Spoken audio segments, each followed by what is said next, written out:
Okay, well hi everybody. It's 12 noon, so I think we're ready to get started with our February Talks on Tuesday webinar. I want to welcome you all. We're excited today to talk about a pretty hot topic in our field and certainly a hot topic in our state. We're going to talk about delivering early intervention services in child care settings. So I'm sure, as you all know, because many of you provide services or support others who provide services in lots of different settings, child care settings can be a great place for early intervention, but can also, has its share of challenges as well.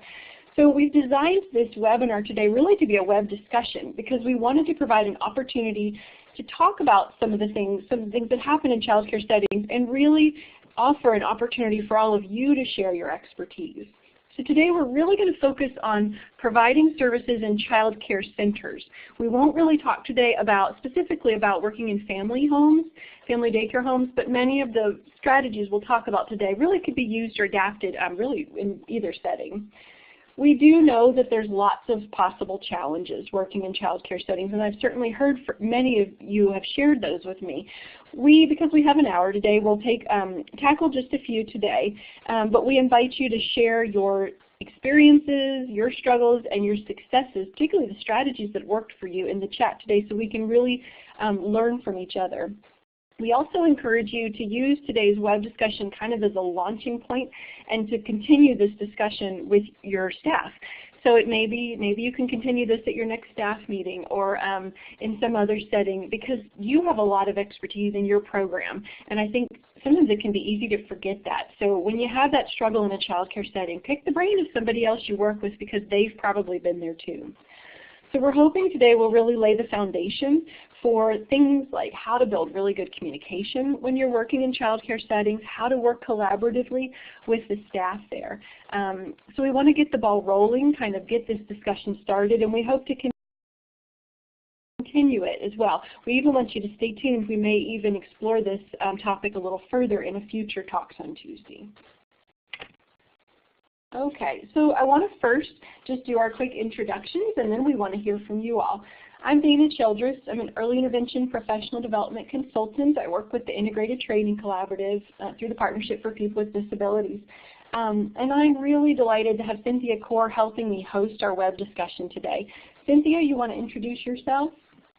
Sure. Hi, I'm Cynthia Core. I'm a professor of speech-language pathology at the George Washington University, and I'm also an early intervention provider, part-time in Arlington.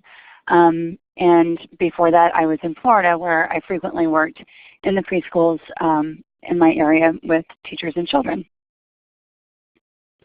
Okay, great, Cynthia. And I know that you had, when we did our practices, you indicated that you did such a nice job of kind of picking the brains of other people you knew to gather information for today's webinar. I didn't know if you wanted to talk a little bit about that because you reached out to your network as well. Right. I talked to our program director, and I talked to multiple service providers, also to some child care center directors, in order to put together a big picture of the strategies that might really work for people as they go into the child care centers that they might work in. Perfect. And so that's what we encourage folks on the webinar today to do too. Reach out to the people you know. And I think I love it that, Cynthia, you talked with child care directors as well. I mean, what a great place to get feedback to find out what they need from us by asking them. So I think we'll have a lot of different types of expertise sort of woven in today. So thank you. All righty. So let's hear a little bit. Let's find out a little bit about who's on the webinar with us. So this is your poll question for today. We wanted to find out where you are.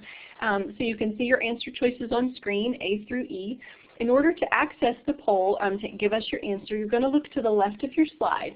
Look in the participants box, which is kind of the middle of your screen, where you see your name. Below your name, you'll see 4 small boxes. The box that's the furthest to the right with the lowercase a is where you'll either hover your cursor or click on that lowercase a to get a drop-down menu. And then you click the choice that matches your location. So I'm going to pause just to give everybody a chance to weigh in on the poll, and then we'll see where you are.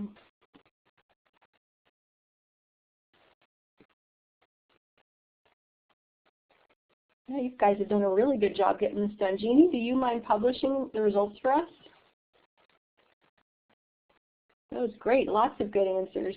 So it's nice, we've got a mix, we've really got a mix.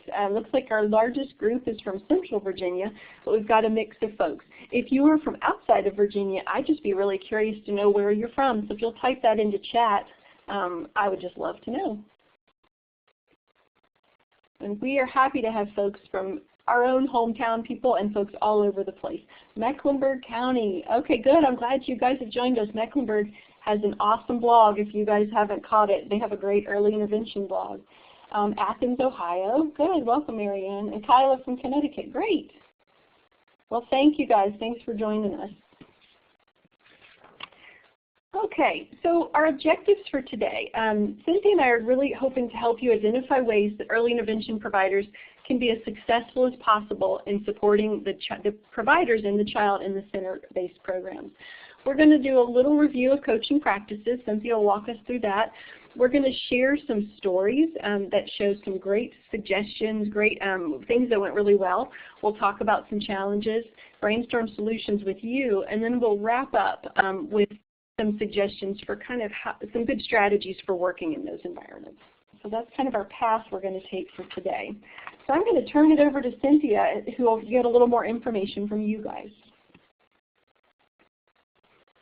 Okay, so the first thing that we wanted to do was find out how many of you have experience providing services to children in the child care centers. And in order to answer this question, I'd just like you to go over to the pointer tool from the vertical toolbar to make your selection, and you can just put your icon down on one of the two word bubbles, either yes or no.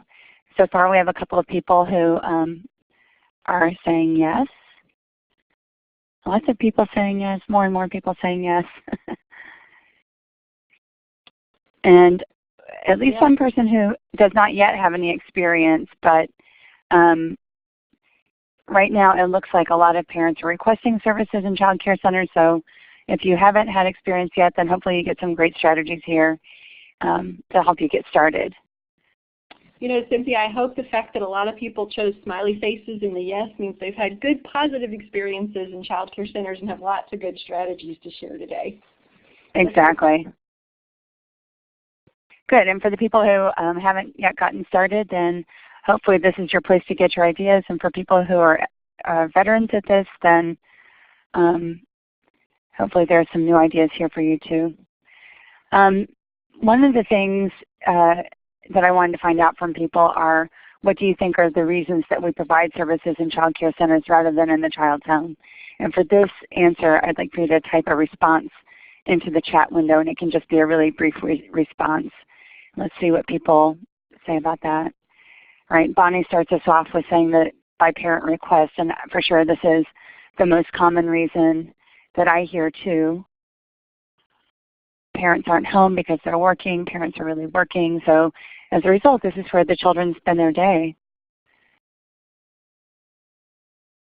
And yes. William's answer, Cynthia, that's where the kids are. Absolutely, we go where they are, we go where they spend time. They might be there, like you said, a lot, like they could be there just a couple hours a day, or some kids we know spend a good 8-10 hours a day, so it's a really important place in their life. Exactly, and parent request is one reason to provide services there, but I think because it's the child's natural environment and it's where the child is, that's the best reason. You know, and Rosemary makes a great point, collaboration with the family and the teachers. So you're right, we go there because that's where the children are, but since it's such an important place, I mean, it's such a good part of, you know, it's an important part of our job to work with whatever caregivers will have us. So if we can get in there and spread early intervention across multiple places where the child spends time, we have a better chance of being more successful. It's a great point. Absolutely, and that's a theme that will run throughout our talk today, is that important collaboration between the child care center and the teachers. I'm sorry, the parents. Okay, I think we're ready to talk a little bit about coaching, and I just wanted to review coaching, the characteristics of coaching. Oops, did I just advance the slide? I did. Oops. Somebody's helping me. There we go.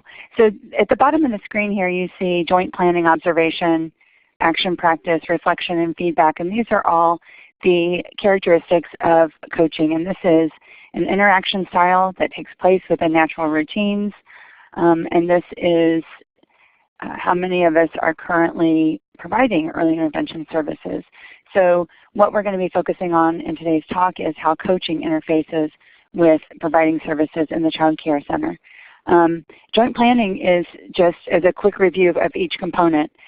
Joint planning is just the plan that the child care provider or the parent and the service provider make together to move forward to help the child participate in his daily activities. Observation is an opportunity for the parent or caregiver to watch the service provider model some new strategies, and action practice is then their opportunity to take those strategies that they've observed and put them into practice, hopefully getting feedback from the provider, and both members of the team, the service provider and the child care provider, then take time for reflection to see what they think is working and what might still need to be adjusted in that plan or in those strategies.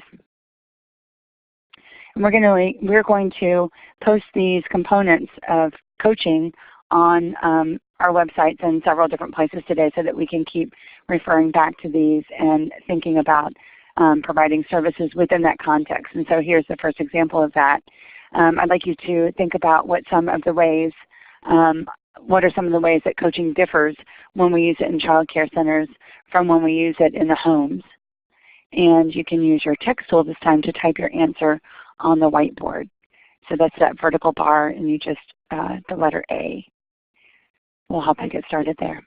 Yeah, so you click that, where you see the A with the lines next to it. If you click that box on that vertical toolbar and then click over in the white area on your screen, you should be able to kind of open up a text box and start typing in. If you have any trouble with the text box, there we go, somebody's starting right now. If you have any trouble, your plan B is to type into the chat. Don't worry if when you start typing it overlaps with someone else. Once we get the answers on screen, we'll move them around a little bit to make sure everyone can see them. So we're going to, Cynthia and I'll pause for a second or two to give you guys a chance to gather your thoughts and type them on screen.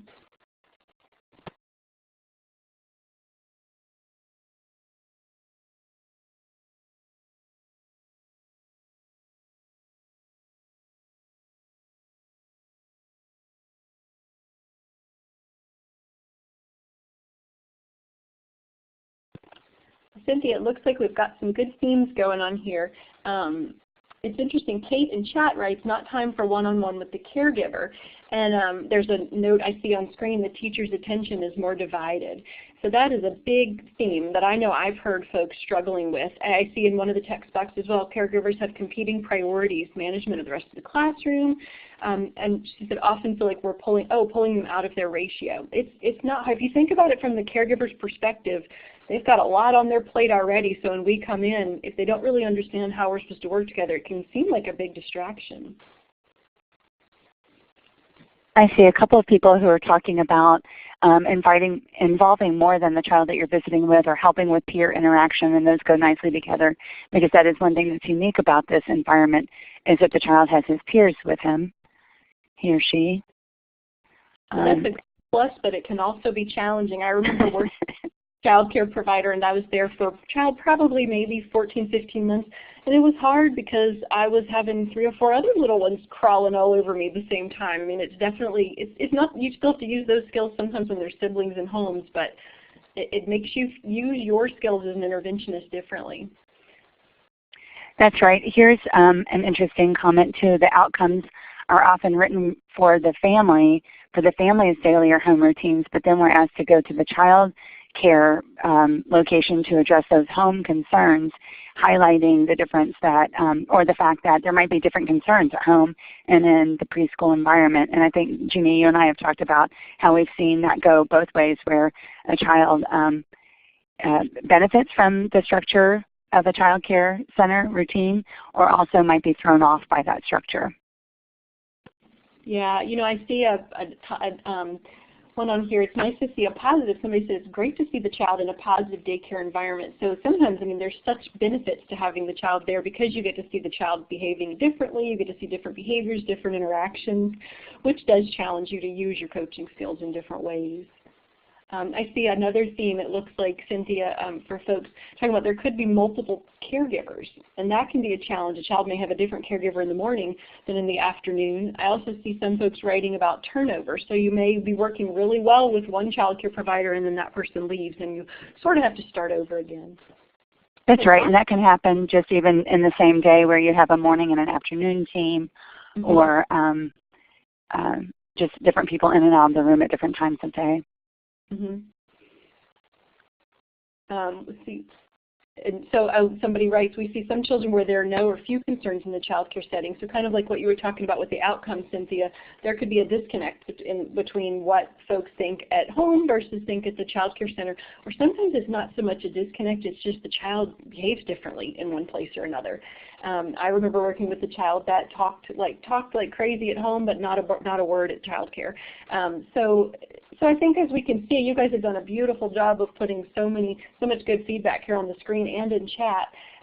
Coaching, it does differ, but we know that when we're using good coaching practices, they can work in any environment. We just have to be flexible and tweak how we use those interactions to support the caregivers wherever they are. So it certainly can be used in different settings, but just like anywhere, there are certainly challenges that we can overcome. And I think it really helps us if we start off anticipating some of these challenges and also the strengths, so that we can work as a better team when we go into that child care center.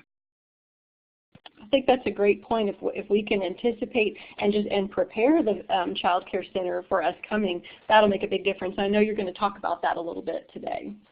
Yes, these are all themes that that come up throughout the talk today. So it's great that everybody's already thinking along the same lines. And with that, I think I'm going to go ahead and move us into one of our scenarios.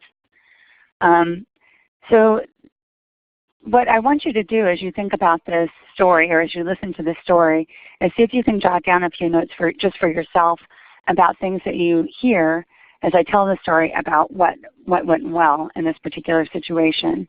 And at the end, then, we're going to come back to the coaching practices and talk about exactly what you heard that you thought went well.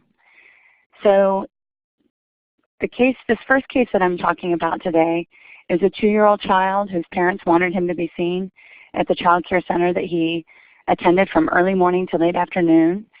In that case, the staff and the director of the child care center were both aware, or all aware, of the mother's concerns about her child's language delays. And they shared those concerns because they noticed that this child was not able to participate in activities as fully as some of the other children. For example, he was not able to ask for things by using words, and he wasn't able to respond verbally like most of the other children in his group at circle time. This was a really successful story because the child care center already had some service providers come in for previous situations with other children. And the director was familiar with things within the center that she had control of that might smooth the way. So, for example, she took the lead and identified a teacher who would work with the service provider. She made sure that while the service provider was working with the early intervention provider, that the classroom was covered by having just another assistant from the school come in and join the room. And then the director led the communication plan by using communication books that were already in place at the school, so that the morning and the afternoon staff could communicate with each other when they had a staff turnover after the early part of the day. And she also suggested that the early intervention service provider, use the same communication book so that everybody could see the notes there whenever they looked at the other aspects of the child's day that were noted. And she suggested that the early intervention provider come in at different times of the day to meet with the staff and work together. So, for example, this is me in this case, and the director recommended that I come primarily in the mornings, but that I also come in the late afternoon so I could talk with the afternoon team, and that I could see the child in a different, less structured context where he was struggling with some peer relationships. And then we together made a plan for the mother to join us for part of each session, or part of most sessions, either the first 10 minutes or so or the final 10 minutes or so that she could hear the caregiver's concerns, know how things were going in the classroom, regarding communication, see some strategies modeled, and also we made sure that this mother had access to the communication notebook that the school was using, so that she was able to participate in the communication plan, even though she wasn't always there. Okay, so what I'd like for you to do now is see if you can reflect on some of the things that you heard in the story that might have contributed to some successful outcomes, and you can just type a brief response in the chat window. And I love it. One person already talks about teamwork and using a common communication tool. Those are both vital in this case.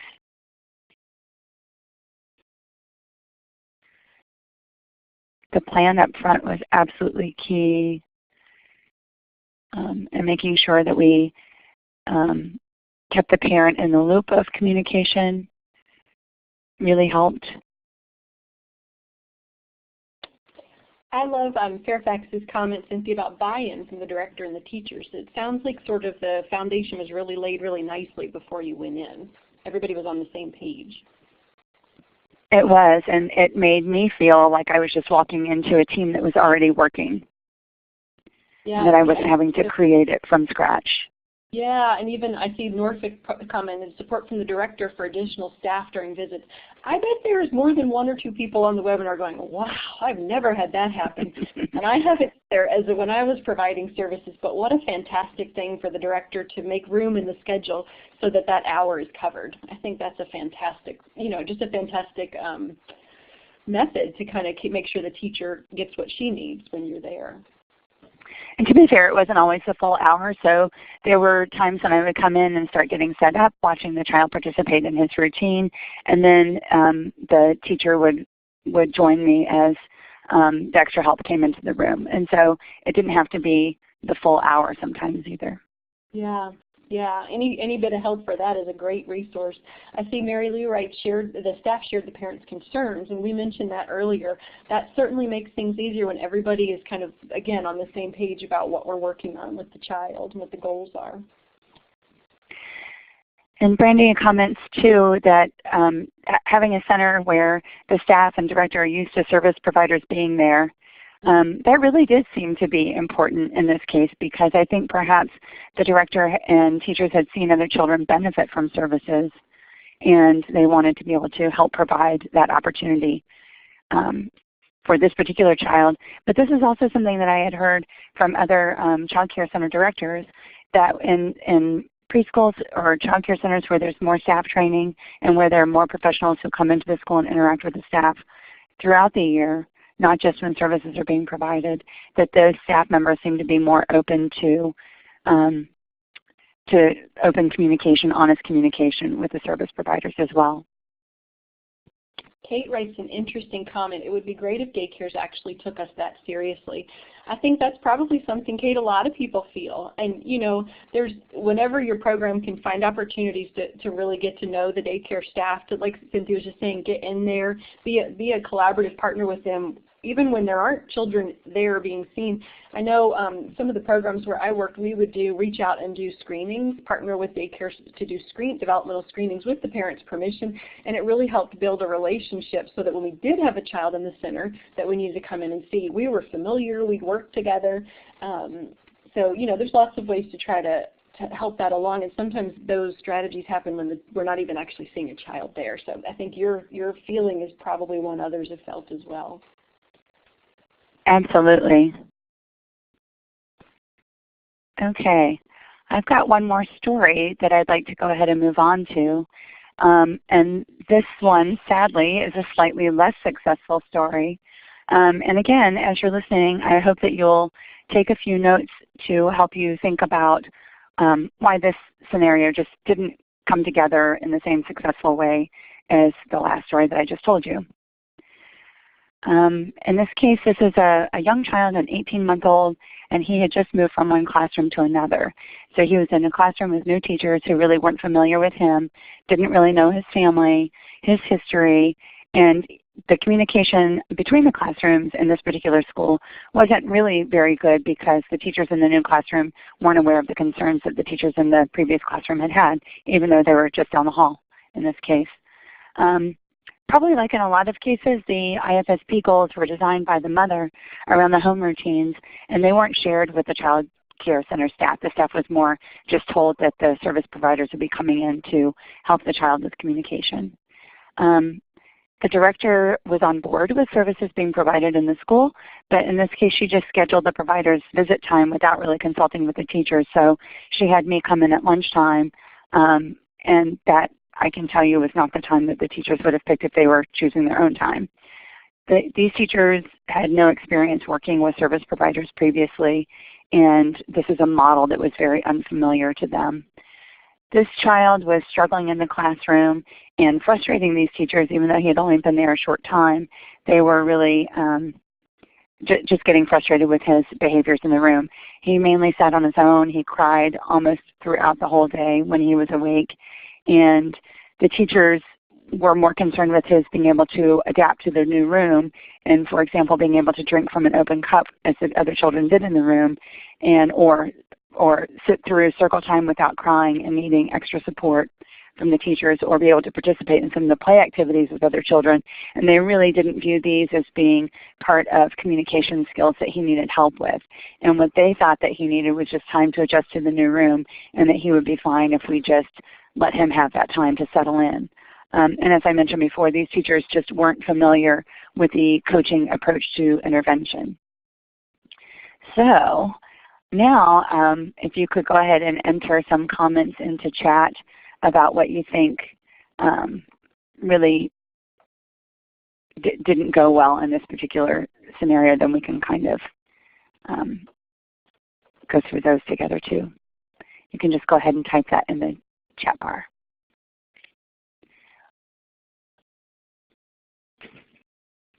Yeah, the communication really wasn't organized, and the teachers were not consulted, so that was tough for all of us. I think Bonnie makes a great point. We really do need that teacher input, and I think where teachers and parents don't share the concern, that is a bigger sticking point.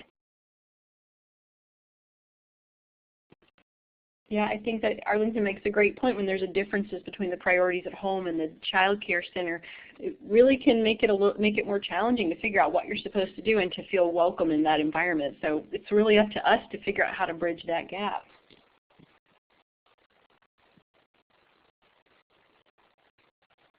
Yeah, right, and I think Fairfax sums it up really nicely, just saying that the daycare just wasn't really prepared for this kind of transition.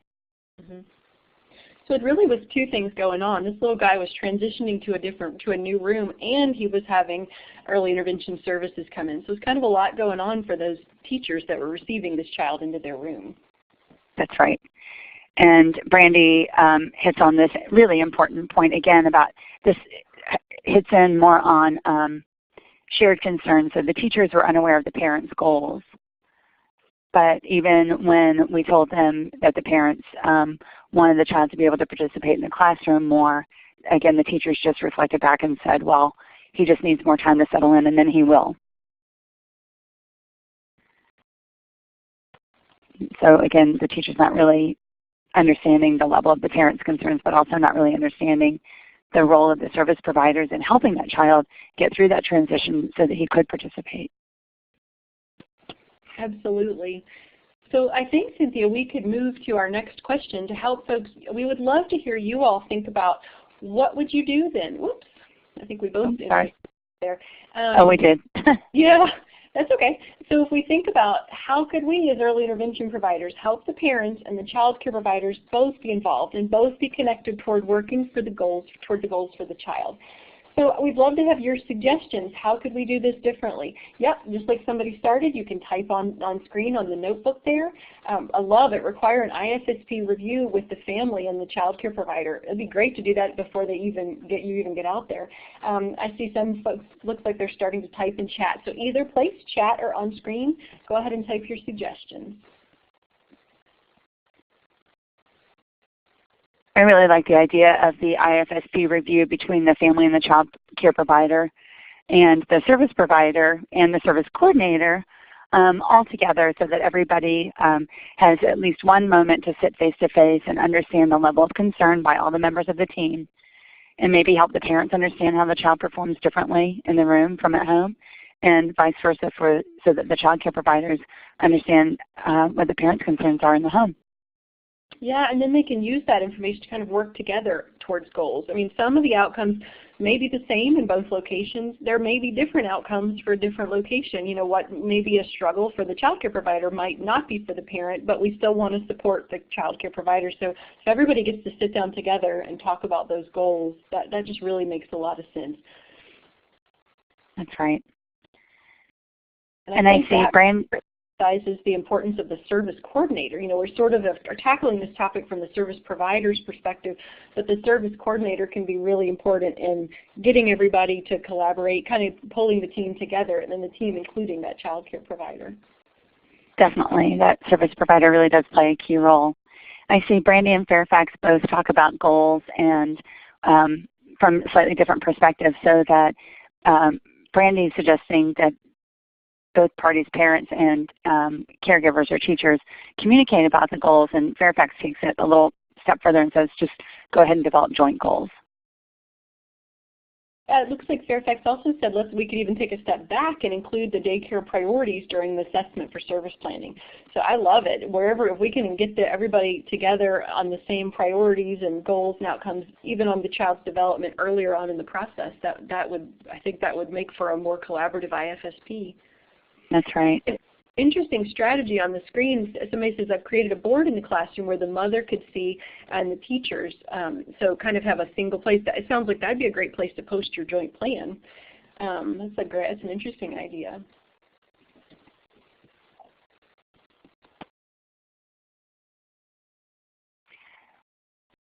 So Tira says, if I think that this would be in the case where the parents and the caregivers can't come together to meet, that at least the caregivers get information about coaching and about the child's goals, maybe some kind of handout or form that the parents could provide, so that the child care staff is more informed about the purpose of the service provider being in the classroom. You know, and here, Cynthia, I'll put a plug-in on our the Virginia Early Intervention Professional Development Center website. On our Tools of the Trade page, we have I think it's on the Tools of the Trade page, I believe so, I'll look. We have a sample brochure that Stanton Waynesboro developed for child care providers. So there's a resource already on the website. If you're in a program and you're looking for something like Kara just suggested, there's an example posted on the site. So if you go on the site, oh, thank you, Jeannie. Jeannie put it right here in our chat, so you can click on that to find it. If I think you can also download it from there too. So just a good resource.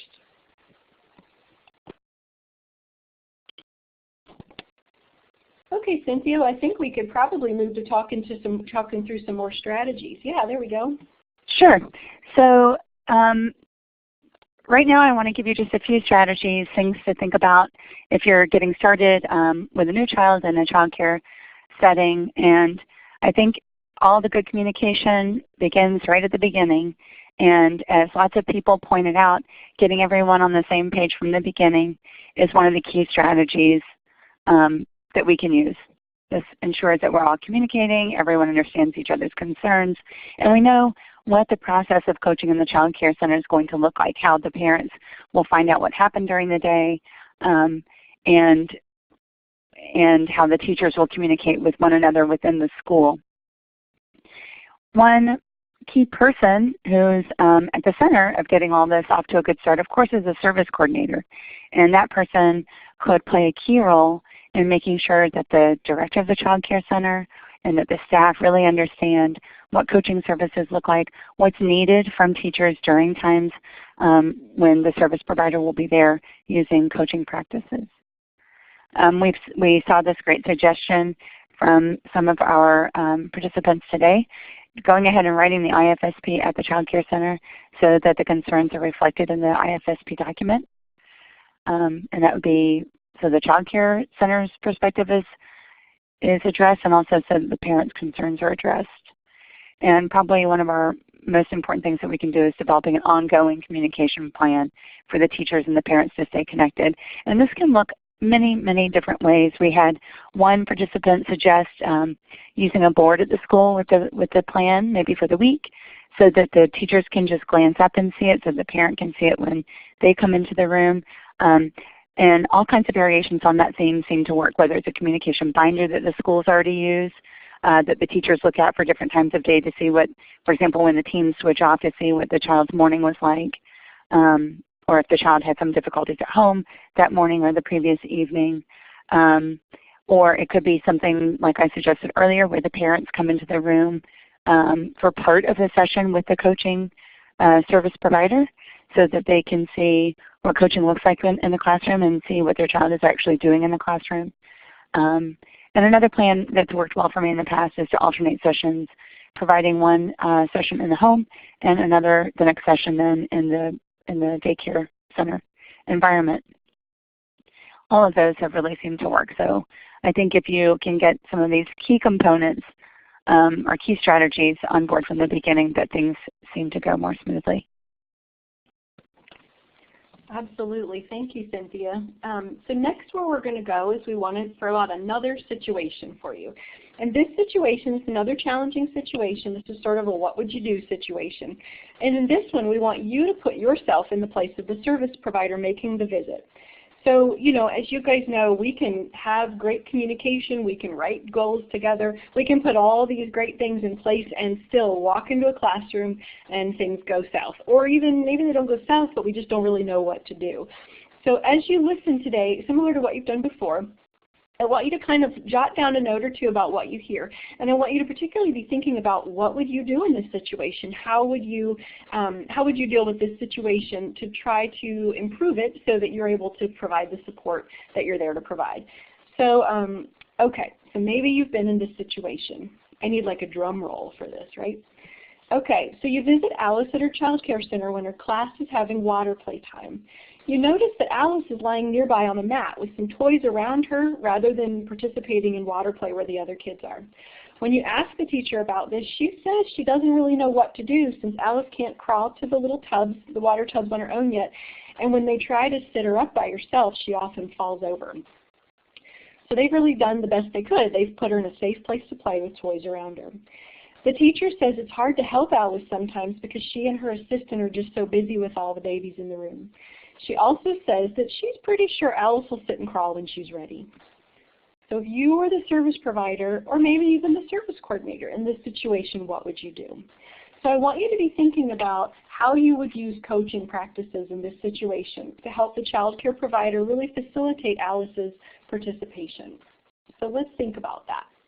How would you coach the child care provider, or what would you do to make this situation easier to manage? You've got your coaching characteristics across the top. You could type into chat and let us know what would you do. You might even pick a coaching characteristic to think about, okay, this is what I would do. So I'm going to pause to give you a chance to think about this one, look at your notes, and then type into chat how you would coach this child care provider. What's something you would do?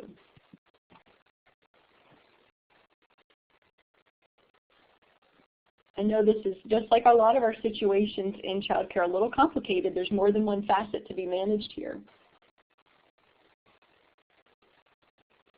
Yeah, Tara picks a nice strategy, which is modeling how to help Alice play safely.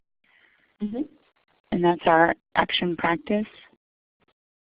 So Harrisonburg says plan visits when they're doing activities so they can model. So that's a great idea. You know, maybe even step back and try to figure out, is this a good time for you to be coming? Maybe this type of play they do at this time of the day is just a little too chaotic for the teacher to have a visit. So that would be a good question to ask. Fairfax says, ask them what they do at other times when Alice is engaged in play. So I love that answer. So we'd want to find out, sort of reflect with them, what have you already tried to get Alice to be able to play where the other children are? And it would be great. One of my favorite strategies is observing the child care provider. So ask her, can you show me what you've tried to help Alice be able to sit up or to help her move from place to place? Because they've probably already tried some great things. And I love all of the comments that start with the word ask. because it's a great way to open up that dialogue between the provider and the service and the child care provider, the service provider and the child care provider. Yeah, Corey has a good question for that. Ask if Alice could play with the other kids. If she could play in the water, what would it look like? What would be the ideal picture for the caregiver? Because most of the time, I think the caregivers, they would notice Alice isn't able to participate and they'd want her to be a part of the group. So let's find out what they would like that to look like. Ask, Fairfax says, what did it look like when Alice previously played in the water? So again, what have you already tried? Norfolk makes a good point with reflection. We'd want to find out what does the provider already know about child development in general, as well as how Alice's development affects the classroom. So absolutely find out what do they think Alice should already be doing and what could we do to help her in the classroom. Because you're right, probably if Alice is struggling to crawl here or to sit here, it probably affects other things they're doing in the classroom. So there could be lots of opportunities to help her there.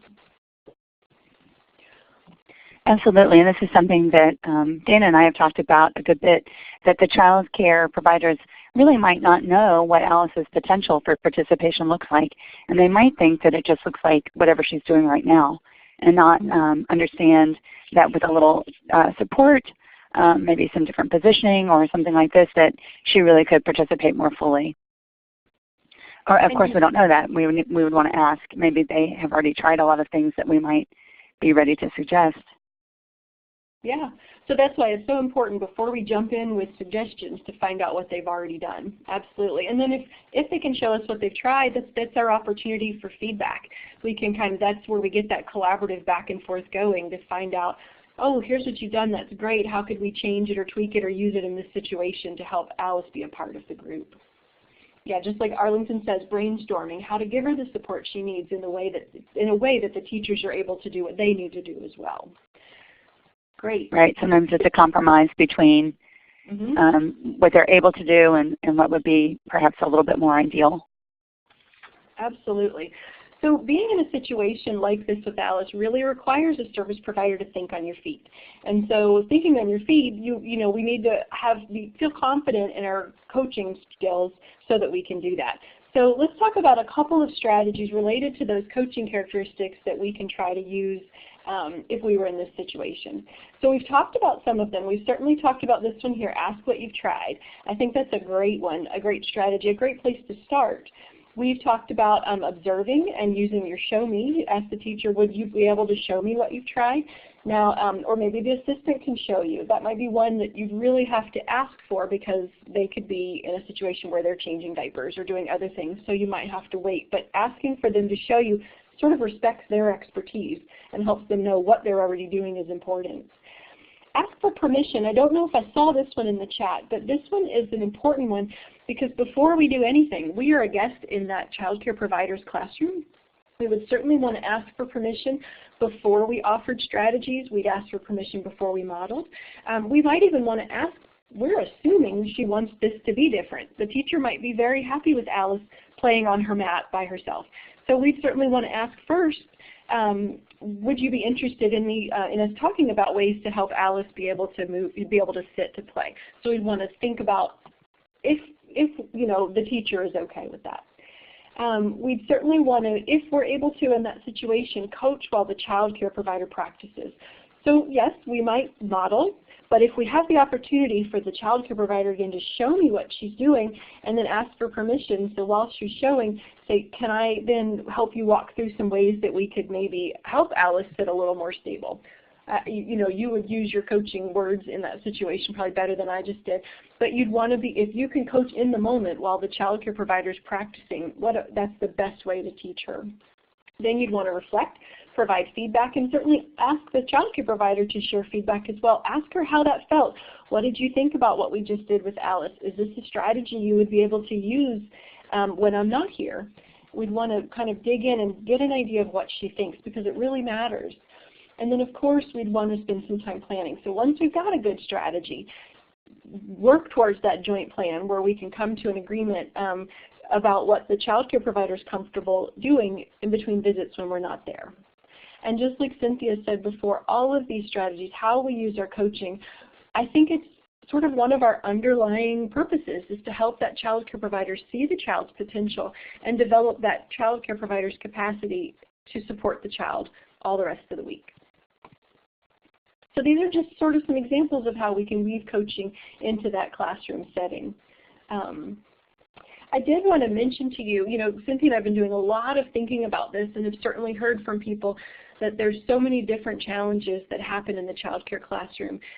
So, this isn't the only time. I think we're going to keep this discussion going.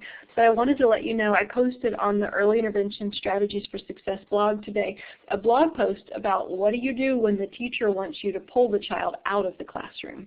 So that's a little different than our scenario today where we've talked about you're actually in the classroom, what do you do? But how do you handle it when the teacher says, the classroom next door is empty, you can take him in there. That's kind of can spin you for a loop. So what do you do in that situation? So check that out, and I think I'll be posting some more blog posts on this topic because we're hearing from folks so much that that's something they're really interested in.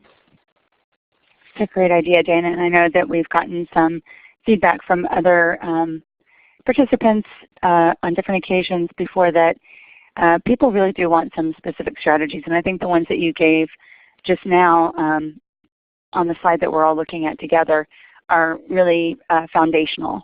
And then I think that you can move on from this broader perspective to more specific child or setting specific questions like care providers who aren't accustomed to having a coach in the classroom and want you to work with the child independently over in the corner.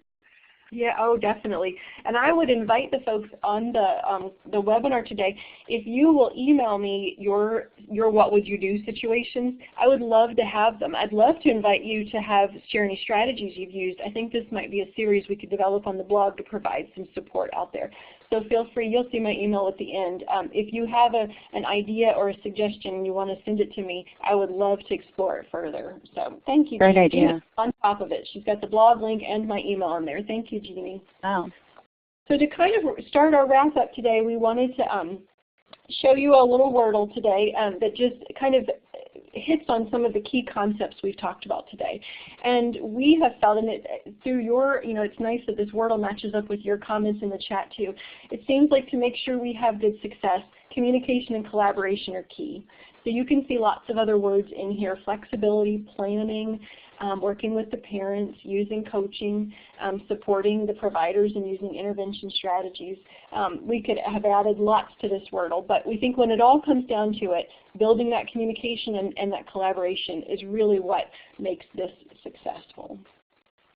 That's right, and I think that when we start off with good communication and the understanding that this is a team that requires teamwork, especially in the child care setting environment, that we can be the most supportive to the child and to the family, and also to those child care providers, because once they realize that our strategy should be helping them as well as the family and the child, then I think that everybody really comes together on board, and we can deal with these more specific questions, the more fine-grained questions like they want me to work in the hall with the child more easily once all that nice foundation has already been laid and is in place.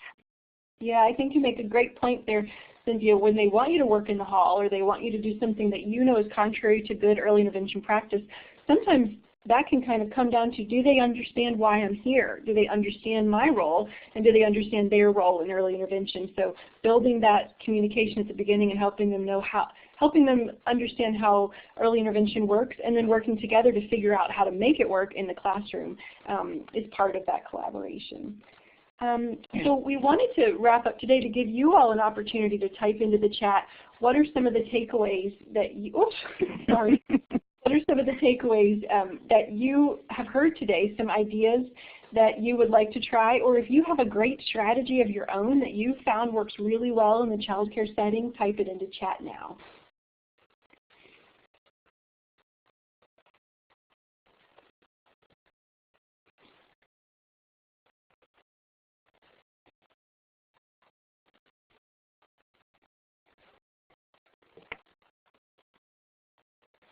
Okay, we'll give folks a chance to type. Looks like folks are typing in. Arlington says the communication book. Brandy says communication among all who are involved. Corey's comment, which is mostly not a strategy, But how can we share this information with the child care providers? And again, Corey, I think that goes right back to the very, very beginning as we have a child on our caseload who is in a child care setting and the parents are asking for services in the school, then that's our starting point to go back to those child care providers. But you might also be talking about spreading on a much broader scale to providers who aren't even currently receiving services in the school or child care setting. Cynthia, I see Fairfax has typed in a comment, better communication with directors, explain who and what we are. I would love to invite folks to type into chat, what words do you use? How do you explain that to child care providers? Because you might do that a little differently than you do with families, or maybe you use the same words. What do you say? How do you explain your role in a child care setting? So if you can type that into chat for me, I think that having those words can help others. I really like Bonnie's. Oh, sorry. Go ahead. I was just saying Fairfax saw that they have an initial visit, or the ASP and the FSP at the daycare. Go ahead, though, Cynthia. You were going to comment on Bonnie's note here? Yeah, Bonnie's comment to start with something more positive, and the providers are probably already doing something that we want to see more of, that we want to encourage and grow. So starting with that might kind of get everybody on a similar page in terms of feeling good and developing a little classroom team feeling. And you know, that's great for building rapport. Walking into a classroom and talking about what's going well, what do you see that's going well? There's always something you can point out that's going well. So starting on that positive foot can just help build that initial rapport. Tara writes a nice idea, remaining flexible for the times of visits. That's a great idea, Tara. It's a great idea across early intervention, but particularly in the child care setting, because they have, with their different routines throughout the day, there might be different issues and challenges or ways to support them at snack time or water play or outside play. So having that flexibility is very important. Plus, that flexibility might allow you to interact with other teachers as well, too. Great idea. And Prince William makes a suggestion that goes beyond the initial conversation, but having something that we can put in the hands of the providers and the directors, the teachers and directors, so that they have something written to hold on to try to understand the processes. Definitely. Oh, Julie says, good that I live in both worlds. She's a faculty to teachers who teach for early intervention and early childhood students, and a director of a lab school. Wow, Julie, you've probably got lots of good ideas. Sometimes the child care providers are highly educated and have been working in inclusive settings, and certainly sometimes, that can vary. Occasionally we bump into EI providers who are more old school, and we're convincing them to come in, collaborate, and see things from the child and family's views. That is a powerful statement, Julie. I'm glad you shared that. You're right. So sometimes it could be the other way. The providers want us in, or the child care folks want us in there, but the provider might think his or her role is to pull the child out. So boy, that's a whole other webinar there, Julie. And that's a great example of when the teachers, in a lot of high quality child care centers, the child care providers are receiving regular continuing education and have years of experience and really know young kids, and may have great ideas and strategies, but really need a little bit more expertise from us. And that definitely asks those early intervention providers to step up their game in that regard. Yeah. I love it. Julie says, looking forward to that webinar. Uh-oh, I've talked myself into something now, haven't I? Looks like that's a go. Yeah, I know. And Bonnie makes a good point. That's funny, Bonnie, starting with the Dana statement. That's funny. The child care providers, they will know more about the child than we do, so we want to tap into their expertise. Our role is, to provide support and work with all of the people in the child's life. So Bonnie, I couldn't have asked for a better statement just to wrap us all up. Thank you for that. I think we want to remember that's what we're there to do, and if we know that, hopefully we'll be able to address Julie's concern that, the provider who walks into the child care classroom will really know how to provide those services that are best in line with our practices. That reminds me, Cynthia, we had a resource that we wanted to share with folks. If you all haven't seen, there's a great article called Using a Coaching Style of Interaction with Child Care Providers. And it's written by Dathan Rush and Elisa Sheldon, sort of our gurus in coaching that we've worked with in Virginia. So Jeannie will post a link to that resource in the chat. It's one you can also Google too, but it's a nice resource because they talk about specifically how to use coaching in the child care setting. Oh, there it is. Thank you, Jeannie. Jeannie's got that in there. Okay, so as we wrap up today, we wanted to just open things up to questions. See if there were any questions that you all have as we wrap up today. Feel free to type those into chat. We've got about 6 more minutes and we can certainly try to tackle them.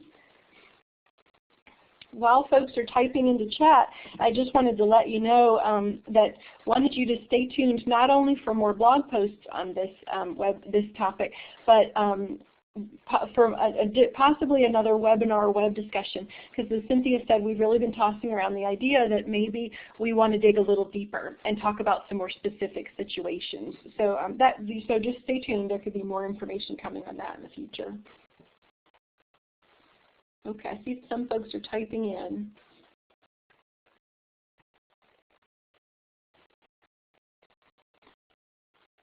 While you're typing too, I'll just let you know that we hope you'll be able to join us for our webinar next month. Our next webinar will be on March 7th, and I'm going to ask Corey, will you type into the chat, Corey, what the topic of the next webinar is?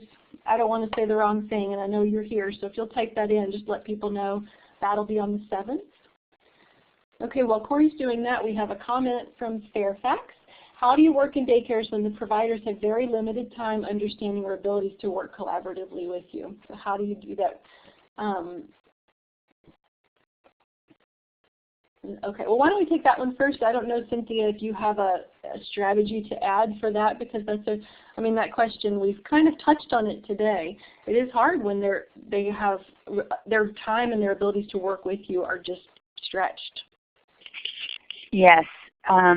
That's definitely probably the biggest challenge, is when the child care providers are going in different directions and feel like this is just one more thing on their plate, and they really don't share the concerns perhaps. There are different reasons that people might not really understand the role of early intervention or be able to participate, and probably that just goes back to helping them understand what the family's goals for the child are, and what if they've had the opportunity to express some of the concerns of the preschool or child care setting, then that might also be a good time to kind of review those. And I would just say from my own experience, it's a slow process sometimes where the resources are really limited, and just to remind yourself to kind of go slow and maybe review the coaching practices so you can find more times to model or ask the teacher for feedback on how things are working. Because I think once the caregiver starts giving you the feedback on how things are working, you really get a good sense of either there's really not a concern on the parts of the caregivers here, which is a very different problem from feedback that strategies aren't working and we need to find some new help for the child. Yeah, I think Fairfax, but listen, another question, what happens when the provider's just not available to meet with you?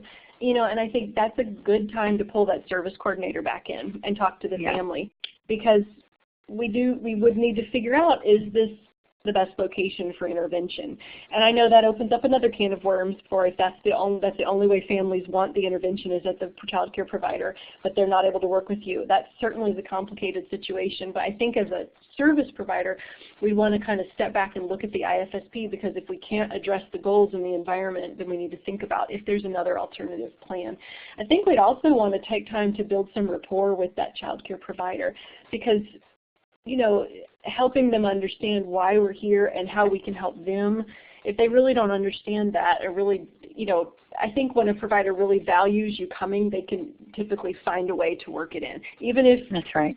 Even if your interaction with them comes and goes, you're getting some interaction with them, and then they have to take care of, something else in the classroom, and then they come back. Sometimes it bounces back and forth. You don't have their 100% attention for your whole time. But when they value you coming and they see you as a resource, it's easier to find time for that.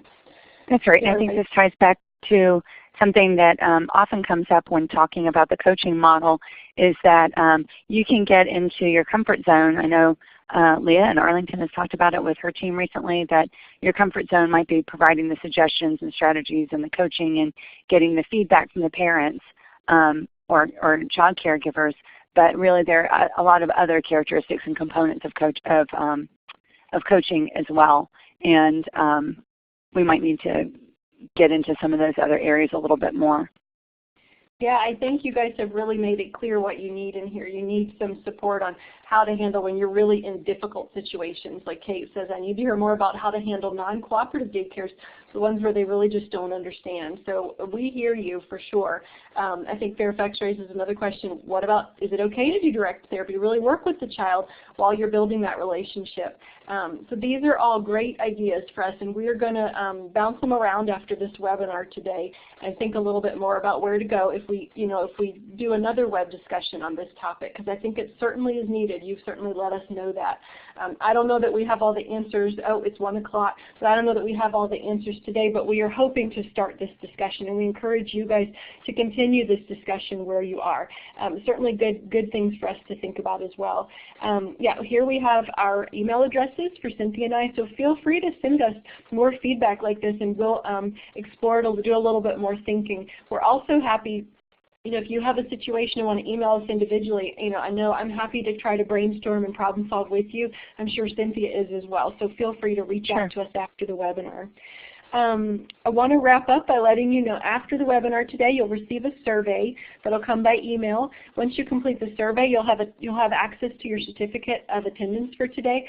If, like we know, there's often groups of you sitting around the computer together, if one of you gets that email, just share it with your colleagues who are at the table at the computer with you today, and that way they can provide us feedback and access the certificate as well.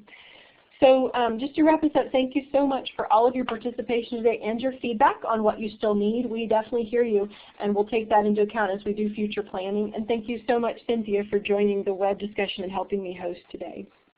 It was a pleasure. Thanks, Dana, for organizing this and for doing such a good job facilitating this conversation. And I agree, there's always a lot more to it, so I'll stay tuned as well. Absolutely. Well, thank you, everybody. You have a great rest of your day. Bye-bye. Thank you. Bye-bye.